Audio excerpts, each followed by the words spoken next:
वहां से वो ओके वाला पे कर देना। सो अब देखो, मैंने आपको एक चीज तो क्लियर बता दी, क्या लिखा है सर का। सर का प्रिंट है जो लेफ्ट थंब का होगा, लूप वाला राइट थंब का सेम लेफ्ट का ले रहा है। सर सर का मैं समझा नहीं, एक बार मैम पढ़ना, क्या क्वेश्चन लिखा था, थोड़ा सा पढ़ दो आप। हाँ लेफ्ट का, हाँ। हाँ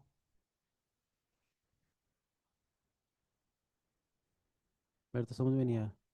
समझ नहीं आया सर, आप मेरे को, या तो कुछ है ना, मैं समझ नहीं पाया आप क्या चीज़ कहना चाह रहे हो।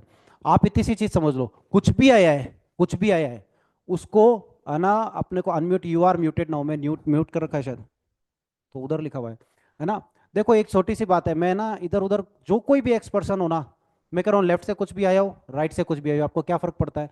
जो भी इमेज आई है ना, आपको उसकी अपोजिट लेनी है। अब दोनों में लूप आ गया तो भी कोई दिक्कत नहीं है, दोनों में रेडियल आ गया तो भी कोई दिक्कत नहीं है, दोनों में अनलर आ गया तो भी कोई दिक्कत नहीं है। बात इतनी सी ध्यान में रखो, फिंगरप्रिंट लिया है ना, उसकी अपोजिट इमेज लेनी है। दोनों हाथ अपने ही है, मशीन पे हाथ रख रहे हैं, जो भी लेना है उसका अपोजिट लेना है, इतना सा ध्यान रखो, बाकी इधर उधर भटकने की जरूरत नहीं है।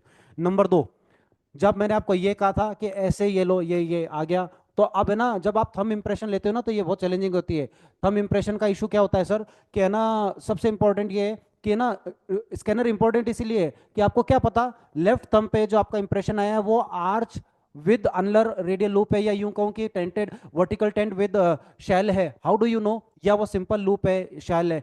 तो आपको तो एक जैसा दिखेगा, इसलिए उनकी ना काउंट करने की जरूरत है। तो you need to be very clear, और है ना, you need to be very much, you should have that mind कि भैया मैं इसको गौर से देखूं, फिंगरप्रिंट क्या है क्या नहीं, इमेजेस एंड ऑल, बहुत जरूरी है।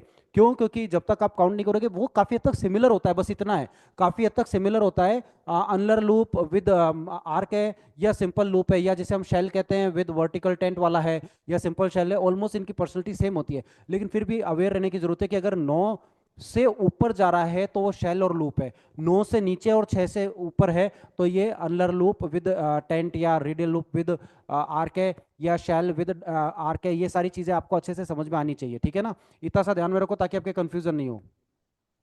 अब है ना, कहानी कहाँ पलटती है, पहले बताओ, ये चीज तो समझ में आ गई ना, shell with ulnar loop, shell with vertical tent, या आर्क विद, ये तो मेरे हिसाब से समझ में आ गई होगी, हाँ थैंक यू। तो अब अपन इसके आगे चलते हैं। अब क्या कहानी पलटी, कहानी ये पलटी कि ये 8 फिंगरप्रिंट क्यों हो गए, कि देखो पहले से तो 2 ही थे, 4 हो गए। अब परिवर्तन कैसे आया, कि है ना, जिसे हम वर्टिकल टेंट विद शैल कहते हैं, या जिसे हम अनलर आर्क विद अनलर लूप कहते हैं, मान लो आर्क विद अनलर लूप है, मान लो ये है, ये देखो फ्लो जा रहा है लेफ्ट के अंदर, ये फ्लो जा रहा है लेफ्ट के अंदर, और डेल्टा है राइट के अंदर, आर्क विद अनलर लूप, ठीक है ना। सॉरी, अगर मान लो ये तो अपने लिए अनलर लूप हो गया, फ्लो लेफ्ट में जा रहा है, राइट में डेल्टा है, बहुत अच्छी बात है। अब आर्क भी विद अनलर लूप है, वो भी सेम है। आपको सिर्फ इतना देखना है कि अगर मान लो 9 से नीचे है तो वो सब आर्क विद अनलर लूप हो जाएगा, यहां तक ठीक है। लेकिन कुछ और लोग ऐसे पैदा हुए हैं जो ये आर्क विद अनलर लूप के अंदर भी घुसा दिया फिंगरप्रिंट। कैसे? ये रेजेस है ना बढ़ा दी यहाँ पे, और इस बेचारे को पटक लिया, इसको लेटा दिया। जैसे मैंने उस बताया था ना, शेल के अंदर 2 और आ गए जिन्होंने उसको लेटा दिया, इतनी रेजेस आई। ऐसे ही आर्क विद अनलर लूप, या radial arc with radial loop है, जिसे हम वर्टिकल टेंट विद शेल कहते हैं, या वर्टिकल टेंट विद रिवर्स कहते हैं, वो दोनों उसमें भी सेम चीज है। सेम क्या है कि इसको लेटा दिया बेचारे को, इतनी रेजेस डाली ना तो 2 एक्स्ट्रा हो गई, तो 4 4 8 हो गई। इस तरह से ये 8 फिंगरप्रिंट बने, ठीक है ना। मेरे हिसाब से आपको अभी इमेज दिखाऊंगा ना तो आपको समझ में भी आ जाएगा, लो मैं दिखाई देता हूं, अब आपको समझ में आ जाएगा।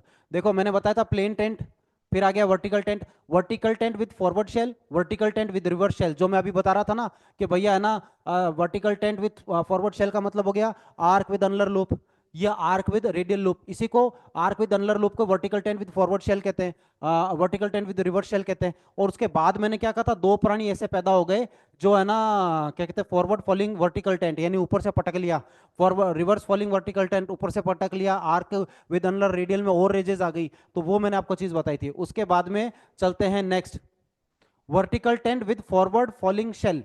अब आप कहोगे ये क्या चीज है, आपने इतना तो देखा ही है ना, फॉरवर्ड फॉलिंग शेल, जिनके ऐसे ऐसे लूप या ऐसे शेल जिनके ऊपर पहले से रेजेस डाली हुई है, वो जो तीसरा चौथा जो बताया था शेल के अंदर, या टेन उसके अंदर लूप के अंदर जो तीसरा चौथा है, उन दो की क्या स्थिति है, अगर वर्टिकल टेंट ऐसा आ जाए, आर्क आ जाए फॉरवर्ड फॉलिंग शेल के अंदर, मतलब इस चीज को और समझने की कोशिश करना।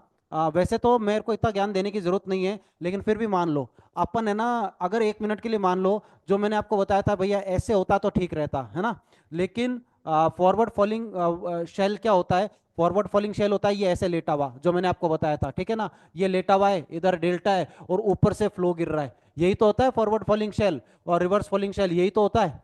अगर मान लो ऐसी इमेज आर्क में आ जाए तब क्या करोगे? वो सातवां आठवां है। ऐसा कोई आदमी पैदा हो जाए जो टेंट के अंदर ऐसी इमेज लेके आ जाए, vertical tent, vertical tent with this image, जिसे हम कहते हैं ना आर्क विद दिस इमेज, अभी तक आई नहीं है, तो ये दो ऐसे प्राणी और पैदा हो गए ताकि आपको पता चल सके कि भैया ऐसा भी है। अब ये ना, मैं ना बार बार कहता हूं, मैं इतना समझा रहा हूं बिकॉज मेरी तो प्रैक्टिस में आ गया।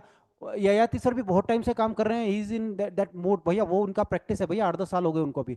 बहुत लोग हैं यहाँ पे जो people those are working in this field, तो they are having that stuff. हमेशा सुप्रीम मैम को भी शायद आता हो, मतलब कईयों को है जिनको नॉलेज होगा, और ना भी हो तो कोई इशू नहीं है। लेकिन समझने की बात यह कि अगर नहीं आता है तो क्या, कोई फर्क नहीं पड़ता। आपके पास फोल्डर है और ये पीपीटी अभी भिजवा दूंगा आपको, मेरे हिसाब से सबको भिजवा रखी है, लेकिन अगर किसी के पास नहीं तो ये पीपीटी भिजवा देंगे। होगा क्या उससे, देख लो। उससे होगा ये कि है ना, उससे कहानी ये होगी, ये देखो। अब आपको मैं आगे बढ़ के दिखाता हूं इन इमेजेस का कमाल। भैया आप मानो नहीं मानो तो मैं आपको इमेजेस का कमाल ही दिखा देता हूं, ताकि आपके तसल्ली हो जाए कि भैया ये इमेजेस इस तरह की आती हैं, ठीक है ना? देख लो प्लेन टेंट कैसा होता है, ये देख लो सिंपल टेंट बना हुआ है ना, जो मैंने आपको दिखाया था, तो आपको दिख रहा होगा, ठीक है ना? ये देख लो, no delta in this ridge pattern. इस पैटर्न की वजह से, इस पैटर्न की वजह से फोरेंसिक साइंस वाले है ना 6 लेते हैं, क्योंकि इसमें डेल्टा तो है ही नहीं, काउंट कहां से करोगे सेंटर को, है ही नहीं। तो फोरेंसिक डिपार्टमेंट ये कहता है कि भैया यहां पे तुम 6 ले लिया करो, ये रियलिटी के नजदीक है, ये करके देख लो। जो मैं है ना, क्योंकि पहले हम फिंगरप्रिंट लेते थे ना, तो कई प्राणी आते थे जिनकी रेड ही आती थी पूरी रिपोर्ट, क्योंकि है ना हमसे काउंसलिंग ही नहीं हो पाती, क्यों? क्योंकि उनका डेल्टा नहीं है, सब में ही उनके तो ऐसे आगे, जब क्या कर लो आप। इसलिए आपको बता रहा हूं कि यहां पे आपको 6 वैल्यू लेनी होती है, या फिर आप 1 ले लो, या फिर 1 ले लो। तो मैथमेटिकली अगर सही चाहते हो एकदम सटीक, तो 1 ले लो, ठीक है ना? अब यार ये अजम्पशन है, इसमें मैं कुछ नहीं कर सकता हूं, हम कुछ नहीं कर सकते हैं। मैं ना तो फोरेंसिक साइंस को क्वेश्चन मार्क करने जाऊंगा, ना मैं मैथमेटिशियंस को करने जाऊंगा, जो वर्ल्ड वाइड एक्सेप्टेड है। मैथमेटिशियंस ये कहते हैं यार जब कोई कुछ वैल्यू नहीं है ना, तो 1 ले लो, खत्म बात। जैसे अपन पहले गणित में करते थे ना, माना कि वो संख्या x है, माना कि वो संख्या 100 है, 2 से करके मैथमेटिक्स में क्वेश्चन को सॉल्व कर लेते थे। तो मानना तो पड़ेगा ना, x तो वैल्यू लेनी पड़ेगी ना, कुछ तो लेना पड़ेगा। तो मैथमेटिशियंस कहते हैं कि जब कुछ नहीं मिले तो 1 ले लो, अंश और न्यूमरेटर डिनोमिनेटर में हम ये बात कहते हैं कि भैया कुछ नहीं मिले ना, भाग नहीं दे सकते, 1 ले लो ना, की करो। वो एक मैथमेटिशियंस के पॉइंट से तो ठीक है, लेकिन अगर आप मैथमेटिशियंस के पॉइंट से नहीं जाते, आपके तो नहीं साहब, मैं तो जो रियलिटी के नजदीक जाना चाहता हूं, क्योंकि कई प्राणी ऐसे हैं ना जिन्होंने मैथमेटिक्स के हिसाब से भी करके देखा है, और काउंसलिंग जो है फॉरेंसिक के हिसाब से भी किया है। और फॉरेंसिक का आप चैट जीपीटी पे डालोगे ना कि which would be the best arc के हिसाब से, आप लिख लेना, क्योंकि फॉरेंसिक साइंस के अंदर आर्क है, अनलर है, ये सब पढ़ाया जाता है, सब कुछ पढ़ाया जाता है। इसलिए आसिम भाई जब आप क्वेश्चन पूछ रहे थे तो आप यह बहुत आसानी से आंसर कर सकते हो कि देखो ये तो रही पीडीएफ जो मेरे पास है। दूसरी एक पीडीएफ हम और अरेंज कर देंगे आपके, जो मैंने बताया था ना मेडिकल कॉलेज के अंदर भी ये सारे फिंगरप्रिंट का ये किया गया है, किस बच्चे के क्या फिंगरप्रिंट आए, इसके बेसिस पे पॉपुलेशन काउंट एंड ऑल, वो भी आपको दे देंगे, किस मेडिकल कॉलेज में क्या है वो भी आपको प्रोवाइड करा देंगे। उसके अलावा ओके। एक, हाँ उसके अलावा एक चीज और, जब 6 और 1 की वैल्यू आती है ना, तो आप चैट जीपीटी पे लिख के देख लेना, गूगल तो इतना कितना बताएगा, क्या बताएगा, आप चैट जीपीटी पे डाल देना, बहुत अच्छा आंसर आता है। चैट जीपीटी पे आप लिख देना कि भैया आर्क में हम मैथमेटिक्स के हिसाब से 1 ले या 6 ले, आंसर लिखा हुआ आएगा, आंसर लिखा हुआ आएगा। मैं ना आपको करके ही दिखाता हूं ना यार, देखो अभी ट्राई मार के देखता हूं मैं, है ना, ट्राई, ये पॉइंट याद रखना, मैं पहले पूरा कंप्लीट कर लूं, ये है ना आपको करके ही दिखा दूंगा, या चलो मैं कर ही देता हूं ना, देखो अगर बैठ जाता है ना तो अभी कर देते हैं अपन राइट नाउ, ताकि आप लोगों को तसल्ली पड़ जाए कि हाँ भाई ऐसा कुछ होता है। अरे ये क्या कर रहा हूँ मैं, फाइल मैनेजर, कुछ और ही खुल गया है, तो होम करना था, होम करना था, होम करना था, ये गए। मैं अभी करके देखता हूं सर, है ना, हाथ कंगन को आरसी किया, सामने करके दिखाता हूं ताकि आप लोगों को करना भी आ जाए। साधना में हम भी पूछ रहे थे, कई लोग पूछते हैं, तो मैं करके दिखा देता हूं, अगर आपको आता है तो ठीक है, नहीं तो करके देख लेना, ठीक है? ये आएगा यहाँ पे, क्या कर दिया मैंने, करना कुछ था, हो गया कुछ।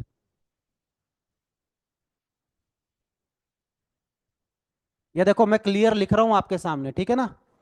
सी, गूगल पे लिख रहा हूँ, गूगल पे लिख रहा हूँ सी, अरे कहाँ गया, हट गया,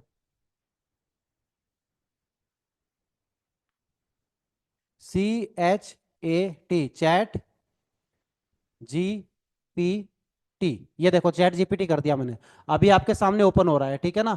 अब ये चैट जीपीटी आया ना, उसमें आपने देखा होगा introducing chat GPT open AI ऐसा लिखा मिलेगा, ठीक है ना। इसको ओपन कर लो, ये बहुत काम की चीज है, ये आपको डीएमआईटी में भी बहुत हेल्प करेगी, रिज्यूमे में भी बहुत हेल्प करेगी, बहुत काम की चीज है ये। देखो अब इंट्रोड्यूसिंग चैट जीपीटी ऐसे लिखा हुआ आ गया, आप लोगों के भी लिखा आएगा, है ना। अरे एप्लीकेशन अरे यार इस पे हो सकता है कि नहीं, मेरे को ये भी पता नहीं, शायद नहीं हो पा रहा होगा, ट्राई करके देखता हूँ।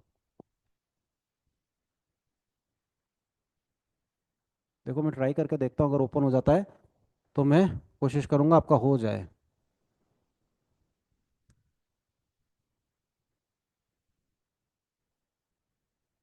Browser console for more information, इस पे हो नहीं पाएगा, कोई ना। अपन है ना, मैं आपको वैसे ही सिखा देता हूँ, ऐसे ही सिखा देता हूँ, नहीं तो मैं कोशिश करता कि मैं आपको ऐसा सिखा देता, लेकिन अब नहीं हो रहा तो ना से।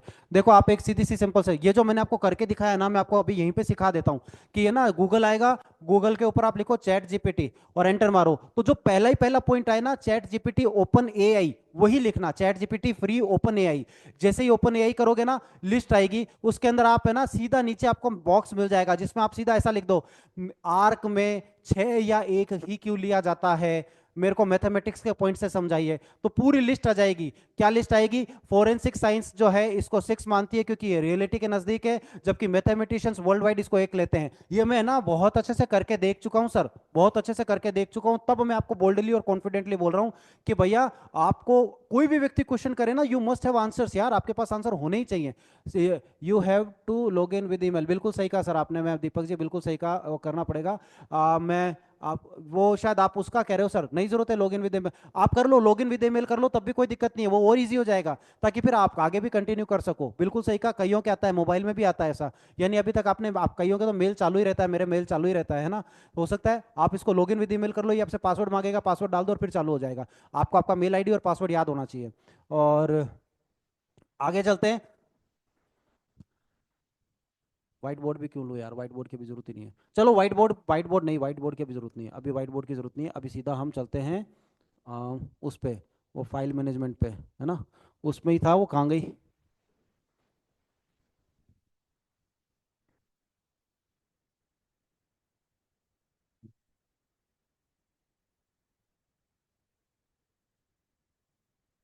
हाँ रिच का ही चल रहा है। चलो, कुल मिला के आपको ये इसलिए समझा बता रहा हूं ताकि इस काम को आप बेहतर तरीके से कर लें, ठीक है ना। और ये देखो ये आ गई ना टेंट, तो अब इसके अंदर है ना डेल्टा नहीं है, तो मैंने आपको हेल्प कर दिया। अब दूसरा आता है वर्टिकल टेंट विद डेल्टा, है ना। अब देखो वर्टिकल टेंट है, आपको एक बहुत आसान हो जाएगा काम, ये पीपीटी क्यों हेल्प करेगी आपको, आपके कंफ्यूजन कभी क्यों नहीं होगा, क्योंकि आपने लिखा है वर्टिकल टेंट, तो इसकी आपको शीट, आप सबको ये बुकलेट मिली हुई है, तो आप इस इमेज के बेसिस पे मान लो आपसे पार नहीं पड़ रहा है तो क्या फर्क पड़ता है। मेरे को भी बहुत टाइम तक, महीने भर तक समझ नहीं पड़ी थी, तो मैं क्या करता था, जब फिंगरप्रिंट लेता था ना, तो सामने वाले का जो फिंगरप्रिंट है ना, वो फिंगरप्रिंट इनसे मैच करता था कि भैया कौन सा वाला है वही लिख दो। इसमें एडवांटेज ये है, वर्टिकल टेंट के आगे ब्लैक ब्रैकेट में 2/5 लिखा हुआ है, यानी ये वर्टिकल टेंट ही है। आपको कैसे पता चलेगा, या वर्टिकल टेंट की कितनी रेंजेस होती है, 2 से 5 के बीच होती है, तो आपको कभी दिक्कत नहीं आएगी। अगर आपने फिंगरप्रिंट ले भी लिया तो आप उसकी रेंजेस काउंट करोगे ना, तो अगर कोई कंफ्यूजन होगा तो भी क्लियर हो जाएगा कि यार क्यों, क्योंकि देखो इसके अंदर आप नोटिस करोगे कि है ना, इसमें आपको डेल्टा कहाँ मिल रहा है, लेफ्ट के अंदर मिल रहा है, ठीक है ना, और फ्लो जा रहा है राइट में। अब 1 मिनट के लिए सोचो, अगर ये इमेज आपके आगे, तो आपको तो टेंशन हो जाएगी। क्या टेंशन हो जाएगी कि यार फ्लो जा रहा है राइट के अंदर, डेल्टा है लेफ्ट के अंदर, तो इस हिसाब से तो ये रेडियल लूप होना चाहिए, इस हिसाब से तो फिर ये टेंट ही क्यों मानूं मैं, वर्टिकल टेंट या आर की क्यों मानूं। आपके दिमाग में ये बात आ सकती है ना कि भाई फ्लो जा रहा है राइट के अंदर, डेल्टा है लेफ्ट में, अभी तो विपुल सर ने बताया था राइट में फ्लो जा रहा है, राइट फ्लो है यानी रेडियल है, राइट फ्लो है यानी रिवर्स फ्लो है, रिवर्स क्या कहते हैं शेल है, तो आपके तो दिक्कत हो जाएगी, फ्लो लेफ्ट राइट के अंदर जा रहा है, डेल्टा लेफ्ट के अंदर है, तो इसको मैं क्या मानूं।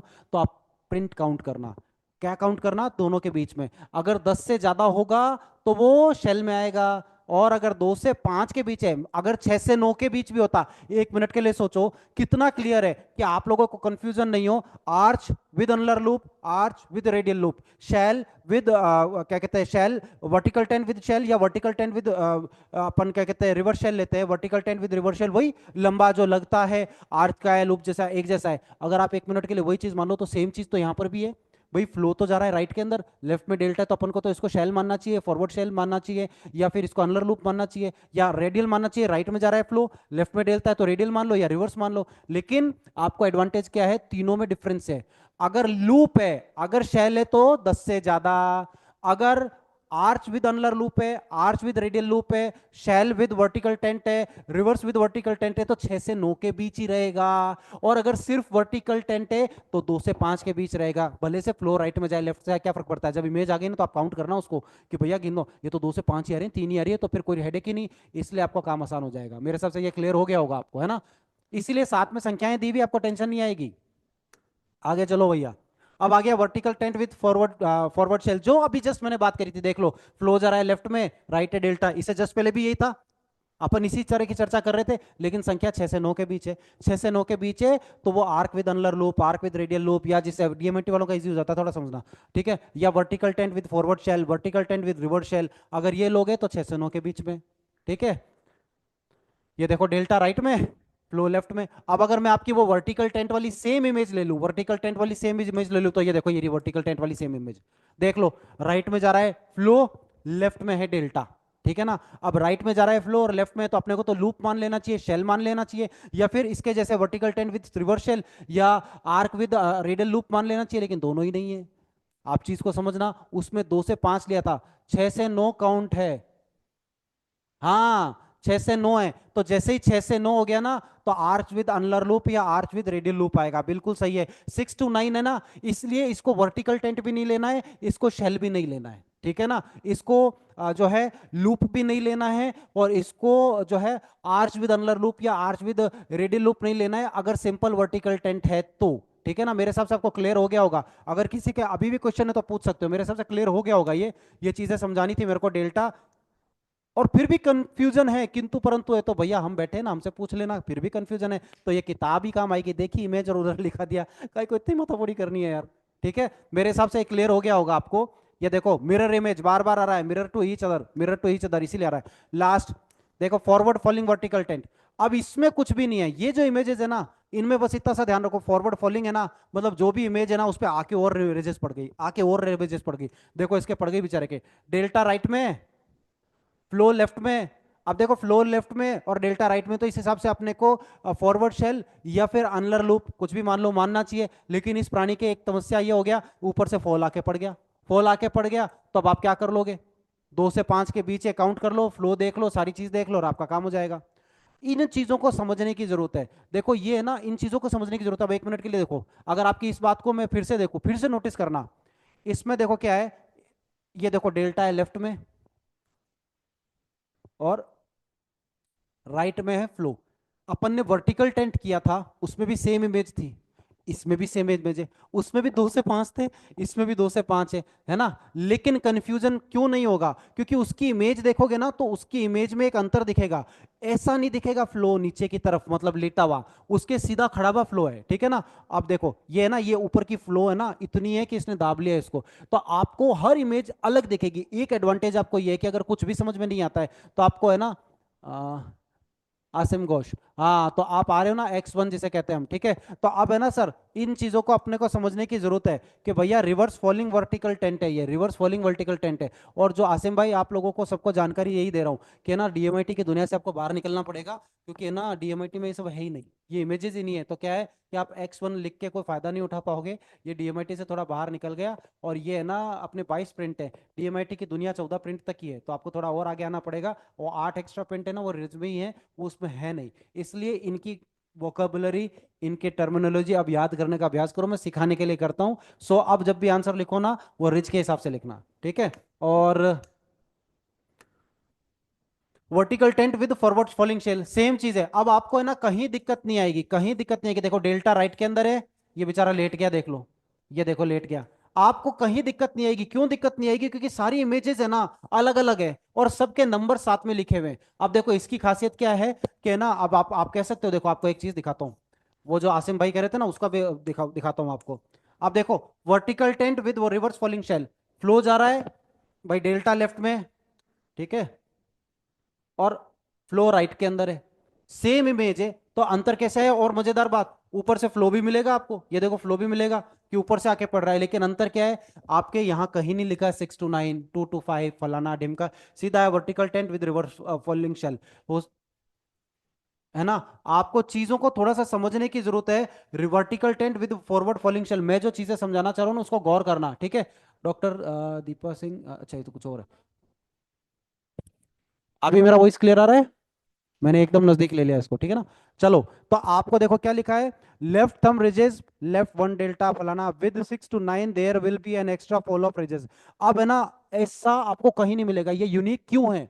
ये फिंगरप्रिंट मैं सारे यूनिक क्यों कह रहा हूं? देखो ये फिंगरप्रिंट आपको 2 से 5 वाले में तो बहुत जगहों पे मिल रहे होंगे, है ना?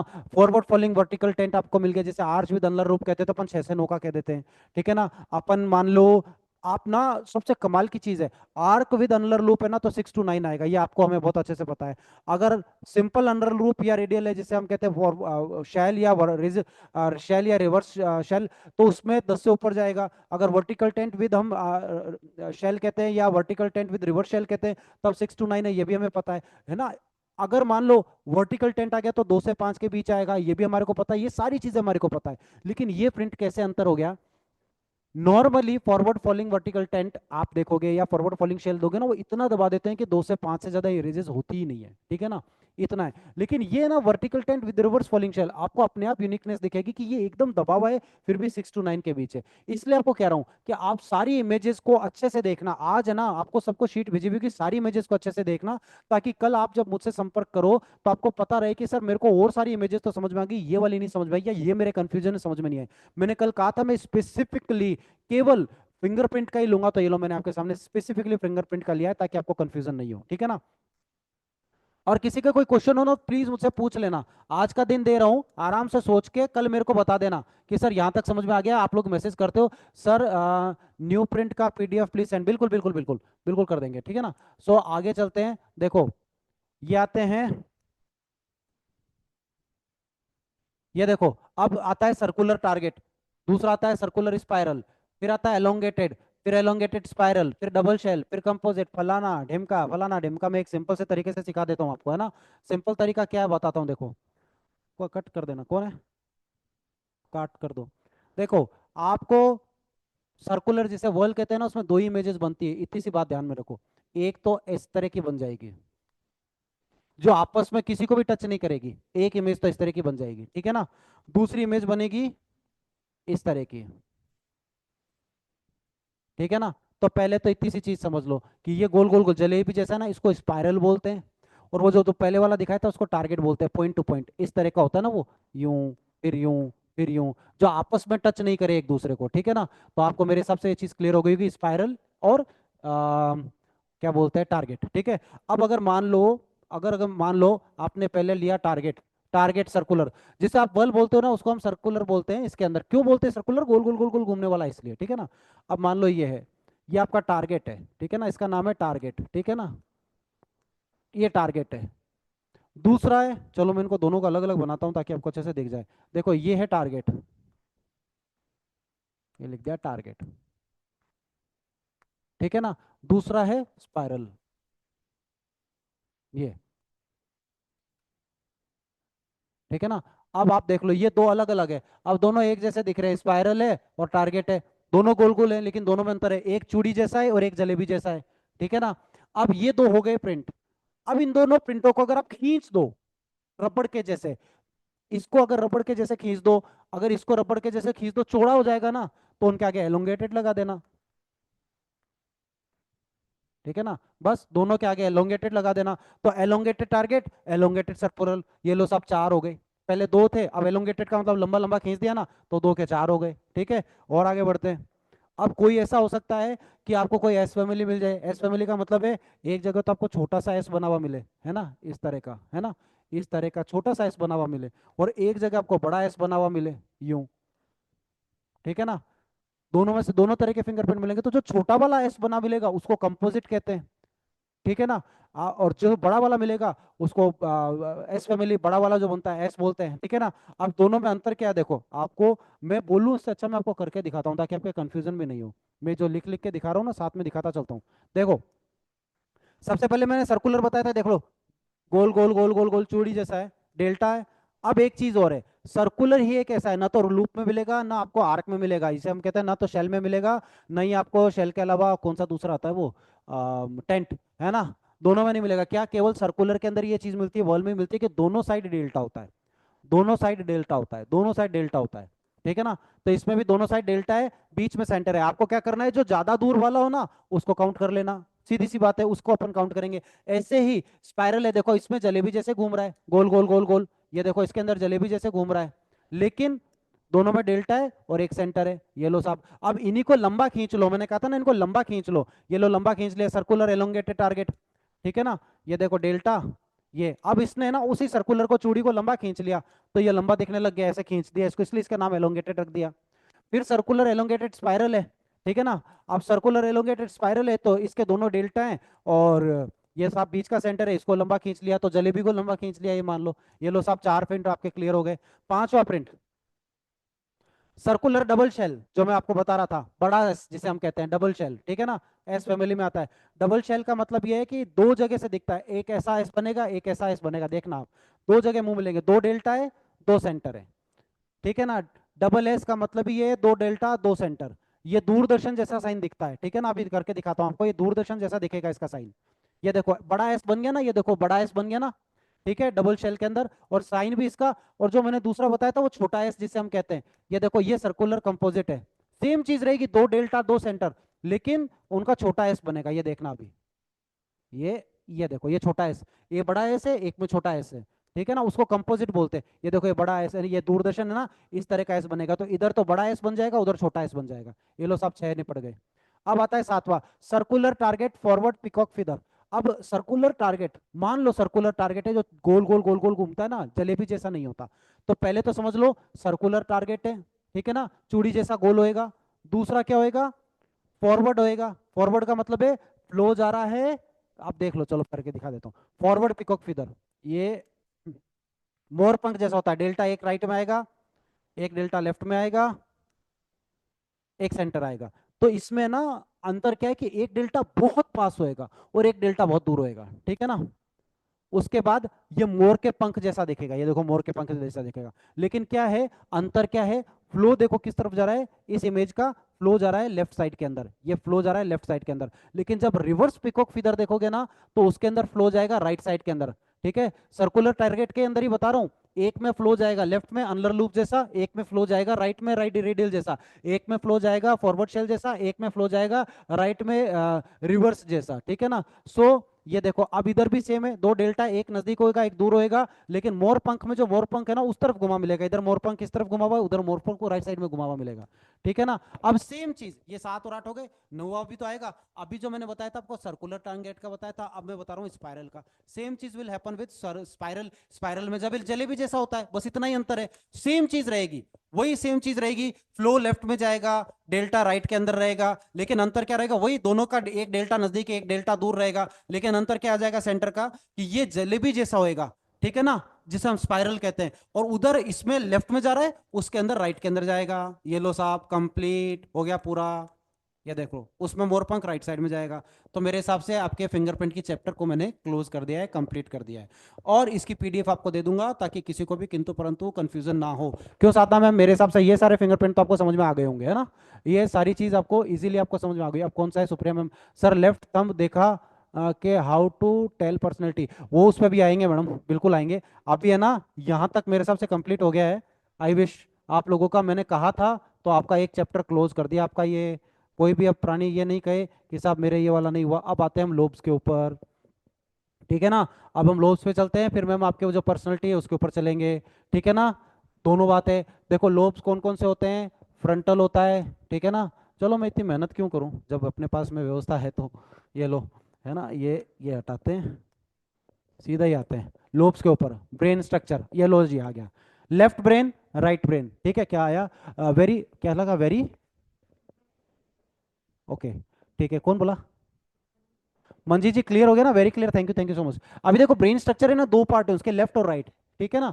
अब लेफ्ट के अंदर देखो मैम, जन्मेने मैम ने भी कहा था आप लोगों को जिसको भी क्लियर समझना है ना, ये देखो ये रहा ब्रेन, इसमें कितने देखो, एक फ्रंटल लोब है, एक टेम्परल लोब है इस तरफ, देखो टेम्परल लोब है ना, अब आप है ना इस ब्रेन को समझोगे ना, तो ब्रेन को समझोगे तो आपको एक चीज समझ में आएगी कि फ्रंटल लोब है ना इस तरफ आगे की तरफ होता है, ठीक है ना। उसके जस्ट ना इस तरफ पीछे की तरफ पेरिटल होता है, और बीचों बीच पेरिटल और फ्रंटल के बीचों बीच नीचे की तरफ होता है टेम्पोरल लोब, और उसके एकदम पीछे इस तरफ पीछे की तरफ यहाँ पे ओसिपिटल होता है। बाकी ये मेडुला पोन्स सेरिब्रल इन सब की जरूरत नहीं है अपने को, है ना। अब अपन सीधा आते हैं लोब्स के फंक्शन और लोब्स के ऊपर। लेफ्ट फ्रंटल लोब, सबसे पहले मैडम लेफ्ट फ्रंटल लोब लेते हैं, ताकि मैं आपको इसकी पर्सनालिटी भी साथ का साथ बता सकूं। तो वो मैम जो पूछ रही थी ना, बहुत सारी चीजें आपको समझ में आएंगी, तो आज मेरे हिसाब से ये चैप्टर आपका काम का है, बहुत सारी चीज कंप्लीट हो जाएगी। लेफ्ट फ्रंटल लोब क्या है ना, जब आपको ये सारी चीज अच्छे से समझ में आ जाएगी ना, तो फिर आप अपनी स्क्रिप्ट भी इजीली बना पाओगे। क्यों? क्योंकि आपको बहुत सारी चीजें पता होंगी कि अब आपका काम सिर्फ स्क्रिप्ट बनाना ही है, क्योंकि चीजें तो आपको सारी पहले से पता ही है, ठीक है ना। अब देखो लेफ्ट फ्रंटल लोब की खासियत क्या है। सबसे पहले तो डीएमआईटी और रिज में यही अंतर आ जाता है कि वो जो दीपक सर पूछ रहे थे ना, भैया वहां पे 4 में ही निपटा देते हैं, यहाँ पे 8 में निपटाते हैं, क्योंकि हर एक के left right left right left right होता है, ठीक है ना। तो लेफ्ट फ्रंटल लोब की खासियत क्या है? Left frontal lobe,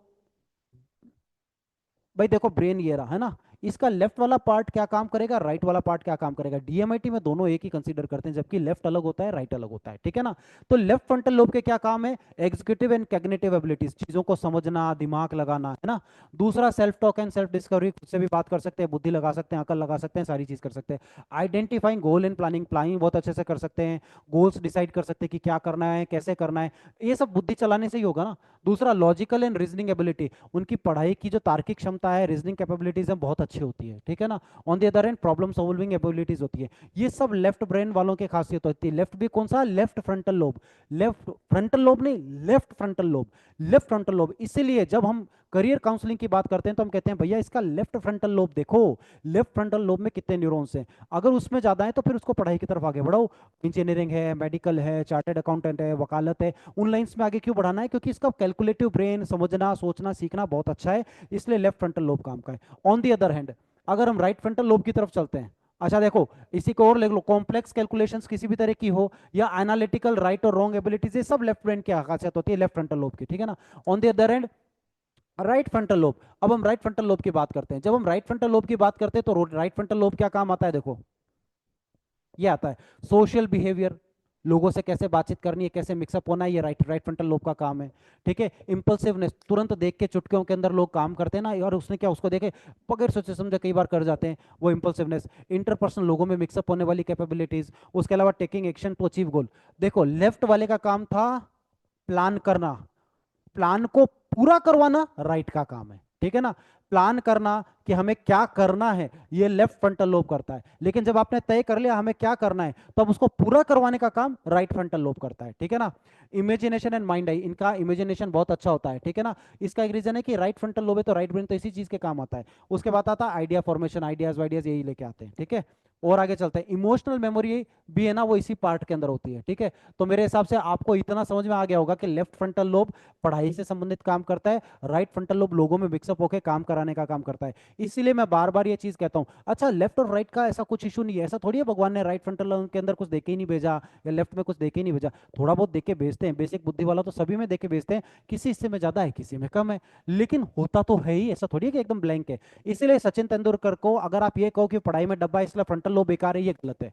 frontal lobe तो उनका अच्छा है, लेकिन राइट फ्रंटल लोब अच्छा है। राइट फ्रंटल लोब अच्छा होने की वजह से लोगों में मिक्सअप हो सकते हैं, ठीक है ना, लोगों से सोशली मिक्सअप होकर काम कर सकते हैं। ऐसे ही नरेंद्र मोदी है, अभी नरेंद्र मोदी का लेफ्ट फ्रंटल लोब का क्या पता कैसा है, पढ़ाई में अच्छे हैं कि नहीं, लेकिन राइट फ्रंटल बहुत अच्छा है, इसलिए लोगों से काम निकला लेते हैं, लोगों में मिक्सअप हो लेते हैं। आपको हर वो आदमी जो लोगों में मिक्सअप हो रहा है, हंसमुख है, काम निकलाने में एक्सपर्ट है, राइट फ्रंटल बहुत अच्छा है। बगैर राइट फ्रंटल अच्छा हुए, अरे देखो फ्रंटल का बेसिक डेफिनेशन फ्रंटल का क्या है? बुद्धि। बेसिक डेफिनेशन फ्रंटल का क्या है? काम निकलाना। बेसिक डेफिनेशन ब्रेन का क्या है? लॉजिक, ठीक है ना। लेकिन ये समझना बेसिक ब्रेन की क्वालिटी क्या है फ्रंटल लोब की? लॉजिक। लेफ्ट राइट तो बाद की बात है, फ्रंटल लोब का मेन काम है लॉजिक, पढ़ाई बुद्धि अकल जो भी है। लेकिन अब ये देखना है कि ये अकल पढ़ाई बुद्धि कहाँ अप्लाई होती है। अगर राइट साइड में तो लोगों से काम निकलाने में होगी, और लेफ्ट साइड के अंदर है तो पढ़ाई में होगी। राइट साइड के अंदर है तो नेतागिरी में होगी, लेफ्ट साइड के अंदर है तो गणित के सवालों में होगी, ठीक है ना। इतनी सी चीज है, मेरे हिसाब से ये चीज क्लियर हो गई होगी आपको, ठीक है ना। उसके बाद आता है लेफ्ट पेरिटल लोब, जो मैं बॉडी मूवमेंट की बात करता हूँ ना, पेरिटल लोब। लेफ्ट पेरिटल अलग चलता है, राइट पेरिटल अलग चलता है। अब लेफ्ट पेरिटल की क्या खासियत है? पेरिटल लोब का काम क्या होता है? Proprioception, hand eye coordination, coordinating attention, fine motor abilities, gestures and hand writing, जो मैं कल बता रहा था, मैंने पहले भी बताया, फिर से बता दूंगा, ठीक है ना। Processing and integrating sensory information, यानी मैं यहाँ यूं चोटी काट ली तो खट से ब्रेन को सेंसेस जाते हैं, सेंसेस वाला काम जो है ना, वो ये वाला काम करता है। मैंने पहले भी बताया था लेफ्ट पेरिटल का काम क्या है, इतना सा है। ये जो हथेली जो काम कर देगी ना, वो लेफ्ट पेरिटल है। ये जो हथेली जो काम कर देगी ना, वो लेफ्ट पेरिटल है, खत्म बात। अब हैंड और आई कोऑर्डिनेशन, बाकी बाकी चीजों को भी समझना है। हैंड और आई कोऑर्डिनेशन बहुत इंपॉर्टेंट है। हैंड एंड आई कोऑर्डिनेशन का मतलब है मेजरमेंट। फॉर एग्जांपल, आप क्रिकेट खेल रहे हो, क्रिकेट खेल रहे हो, बॉल आई, बॉल निकल गई, कई होते हैं छक्का मार लेते हैं, कल देखो 119 रन ठोक दिए रोहित शर्मा ने, क्योंकि उनका हैंड और आई कोऑर्डिनेशन बहुत अच्छा है, मेजर करते हैं। कई बार है ना, मैं बहुत आलसी समझता था, to be very honest, Rohit Sharma इतना ढीला खेलता है ऐसा मुझे लगता था। तो मैंने कहा यार ये पता नहीं इतना आलसी आदमी है, यूं करके शॉट मार रहा है, यूं करके शॉट मार रहा है, और है ना बाकी सारे लोग रोहित घनी तारीफ करे, और मेरे को रोहित शर्मा कभी नहीं जचा, अरे क्या है रे ढीला आदमी, मेरे को तो भागने दौड़ने वाला प्लेयर ज्यादा अच्छा लगता है। लेकिन एक दिन कोई गौरव कपूर ने इंटरव्यू लिया विराट कोहली का, और विराट कोहली से बोला कि यार उनके पास में टाइम ज्यादा है क्या, बहुत कैजुअली शॉट्स लगाते हैं। तो बोले यार हम लोगों के पास 30 सेकंड है ना, तो रोहित शर्मा के पास 60 सेकंड, या ये मान लो 1.5 मिनट है बॉल को देखने का, ये मान लो आप, इतना अंदर है। 30 सेकंड हमारे पास है तो 60 सेकंड है। बहुत कंफर्टेबली उनको इतना आराम से बॉल आती दिखती है कि उसको यूं कट करके शॉट मारते और निकल जाता है ना। ये बात के बाद मेरे क्लिक किया, मैंने कहा अच्छा बहुत कैजुअल है बंदा भाई, उसको बहुत आराम से बॉल दिख रही है स्लो स्लो आती हुई, और वो शॉट मार रहा है, इसलिए वो कंफर्टेबली मार लेता है। ये होता है हैंड और आई कोऑर्डिनेशन, जिसका जितना अच्छा। सहवाग का क्या है, सहवाग के कोई फुटवर्क तो था ही नहीं, लेकिन फिर भी 300 रन ठोके आया पाकिस्तान के अंदर, 2 बार 300 रन बना लिए, कैसे, उनका आई कोऑर्डिनेशन हैंड कोऑर्डिनेशन बहुत अच्छा है, उनको पैरों की जरूरत ही महसूस नहीं होती, ठीक है ना। सचिन तेंदुलकर तो एक कदम और आगे, उनके पास ये सारी चीज है। इसलिए एक बार जो है सचिन तेंदुलकर का इंटरव्यू सहवाग ने कहा था कि है ना, हम लोगों को पता नहीं चलता है। ओके, कितनी देर है ना। एक बार सचिन तेंदुलकर ने अपने इंटरव्यू में, सहवाग ने अपने इंटरव्यू के अंदर कहा कि सचिन तेंदुलकर यूं खेलते खेलते, बोले मैं वो नॉन स्ट्राइक पे उधर खड़ा था, सचिन खेलते खेलते आउट हो गए, और बाद में आके मलाल करते हैं, अरे यार वो बॉल आ रही थी, मेरे को उसकी शाइन दिख भी गई थी, वो लेफ्ट साइड में थी, वो अंदर ही आने वाली थी, पता नहीं कैसे चूक गया। और सहवाग बोल रहे हैं यार हवा में यूं नैनो सेकंड से बॉल जाती है, हमें पता ही नहीं चलता है कब आई और कब गई। और बोले इनको दिख भी गया, आ भी रही है, जा भी रही है, सारी चीज हो रही है। ये हैंड आई कोऑर्डिनेशन है सचिन का, ये अच्छा है, इसीलिए तो गॉड ऑफ क्रिकेट है भाई, इतने ज्यादा स्कोर कर लिया, ये पेरिटल लोब की वजह से होता है।